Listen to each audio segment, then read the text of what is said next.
Hi, this is Dr. Fox, and let's talk about blood and formed elements. In this video, we'll discuss the relationship among elements of the cardiovascular system and really drill down on the movement of the blood and materials carried by the blood. We'll discuss the functions and relative abundances of components of the blood as well. So let's start with our cardiovascular overview, and this is at a very high level.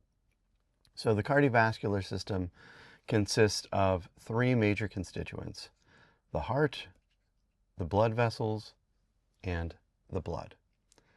The heart is a pump which forces blood to move forward through the vasculature. The vasculature consists of all of the vessels, so the arteries which carry blood away from the heart, and the veins which return blood to the heart. Blood is a liquid connective tissue that is a mixture of elements. It is the transport vehicle, if you will, for moving materials about the body. And there is an exchange at the level of the capillary bed between blood within the cardiovascular system and the interstitial fluid. The interstitial fluid is the fluid that is outside of the cells. And so you can have exchange between the blood and the interstitial fluid, and then between the interstitial fluid and the cells. And this is a two-way street, and it's very dynamic. And so materials are being moved out of the cardiovascular system and into the interstitial fluid, out of the interstitial fluid and into the cells, and then back out of the cells through the interstitial fluid and into the blood. You could think of the interstitial fluid as very similar to the fluid portion of the blood, or the blood plasma. We also have the lymphatic system. The lymphatic system, owing to its rather specialized nature, is oftentimes described as a separate system, but its functions and its constituent cells are inextricably linked to the cardiovascular system. And so we talk about it in the context of the cardiovascular system. Now, when there is exchange at the level of the capillary bed, there are forces that move materials out and push materials back into the cardiovascular system. Those forces are greater leaving the cardiovascular system versus returning to the cardiovascular system. And as a result, we have a buildup of excess interstitial fluid, and that buildup needs to go somewhere, otherwise it can lead to swelling or edema. That somewhere is the lymphatic system. There are specialized lymphatic capillaries that can pick up that excess interstitial fluid and return it back into venous blood supply within the thorax, which we'll see later. So blood has many functions. The big three buckets of functions that we discuss are that of transportation, regulation, and protection. So here you can see an illustration of a light micrograph of blood under a slide, and you can see a diversity of formed elements suspended within the plasma, and you can see they're very heterogeneous, so they look different from one another. And so each of these formed elements will have a function, as will the fluid or the blood plasma that contains them. So the cardiovascular system is inextricably linked to all of the other systems of the body. So for instance, the blood is the main vehicle for delivering gases between metabolically active tissue and the outside world. And that's complements of the relationship of the respiratory system with the cardiovascular system. So we bring in oxygen to metabolically active tissues, we remove carbon dioxide as a waste product from those tissues, and we bring that back to the lungs to be released into the world. Blood is also the means by which the digestive system is able to move the nutrients that it absorbs out to other portions of the body for use. That process will necessarily make wastes, and those products of metabolic or catabolic reactions are going to lead to waste products that must be eliminated. And so we have connections with the digestive system, the respiratory, and the urinary system for removing those waste products. Blood is also the principal delivery or transportation mechanism for hormones, chemical messengers that tell cells what they should do.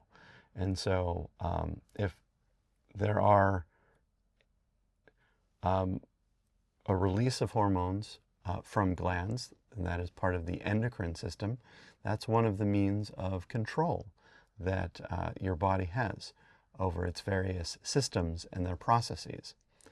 There's also specialized secretory molecules known as cytokines that are secreted by individual cells that can have an impact on blood cells as well as tissues for the proper function of control in the body. Now let's also look at regulation and protection through a more fine lens. In terms of regulation, we have three large considerations. So for your blood to properly function, it operates within a very narrow mechanism of pH, so that's 7.35 to 7.45. That is the range in which enzymes function optimally in the blood, and pathological processes are at a minimum, and your blood has a means of helping to maintain this through buffers such as carbonic acid bicarbonate ion buffer system. Your blood also has a means of helping your body to maintain its temperature by either keeping blood closer to the core of the body or allowing it to move out towards the surface of the skin, especially in the extremities. And so we're able to, through where blood is distributed, either preserve or release temperature into the environment. We're also able, with the help of both the lungs and the kidneys, to maintain water balance, complements of the blood. So the kidneys are a very dynamic filter of the blood for maintaining water while releasing waste products into the environment. Your lungs are also a nice filter of being able to preserve or release various molecules through the process of respiration and ventilation. And then there's protection. So your blood is one of the major hosts of your immune system, which is part of your lymphatic system. So your lymphocytes, your T cells and your B cells are working to keep you safe from all of those things out there in the world that would seek to colonize you or use your resources for their gains. And then finally, blood has a protective measure of being able to clot. So if there are any discontinuities or spaces within the vasculature through which hemorrhage or a loss of blood may occur, the blood may form clots to prevent hemorrhage. So your blood does a lot for you, and it aids with the functions of many, many different systems. Let's take a look at the components of blood. So when you think of blood, whole blood is about 8% of your total body weight. The remaining tissues and fluids account for the other 92%. So 8% of you, when you look down at that value of a scale, is your blood. And there are two major constituents to that. There's the blood plasma and then the formed elements. Blood plasma constitutes 55% of whole blood, and it is mostly water and substances that are dissolved within the water. Electrolytes, hormones, waste products, cytokines, etc. There are also various proteins within the blood. The big three are albumins, globulins, and fibrinogens. Albumins are small proteins that are really helpful for maintaining oncotic pressure. What that means is making sure that fluids and other substances stay within the vasculature as they're meant to, and that there isn't an imbalance between the blood plasma and the interstitial fluid. So these help to prevent swelling or edema. Then there are your globulins, and your globulins come in a variety of families. So there are alpha globulins, beta globulins, and gamma globulins, also known as immunoglobulins. So globulins are larger protein molecules that have a greater diversity of functions. So these are going to be important for transport, for regulation, and for modulating immune responses. Fibrinogens are important for collaborating with platelets for a clotting response in terms of protection. Now, the remaining 45% of whole blood belongs to the formed elements. So this is 45% of the volume of whole blood. Formed elements are either cells or parts of former cells. And these include the erythrocytes, or the red blood cells, the thrombocytes, which are platelets, and the leukocytes, which are white blood cells. So let's take a look at this chart over here of the formed elements so that we have a relative feel of their various relative abundances. So the most abundant formed element is the erythrocyte, or the red blood cell. So we measure these in millions per microliter. There are around 5 million red blood cells per microliter of blood. So a low of 4.8 to a high of about 5.4 million erythrocytes per microliter. The platelets are considerably smaller, but these thrombocytes are still quite plentiful, and these are measured in the hundreds of thousands per microliter. So for instance, on the low end of thrombocytes, you have about 150,000.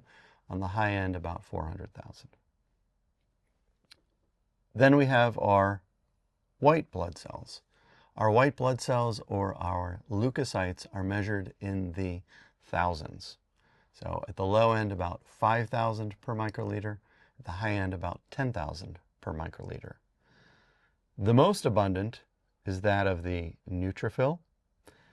Then the next most abundant is that of the lymphocyte, then the monocyte, then the eosinophil, and then the basophil. I can remember this relative abundance of white blood cells, or leukocytes, by the mnemonic, never let monkeys eat bananas. Neutrophils, lymphocytes, monocytes, eosinophils, and basophils. So we've discussed the relationships among elements of the cardiovascular system, and we've discussed the functions and relative abundances of components of the blood. Thank you so much for your time, and I'll see you in the next video.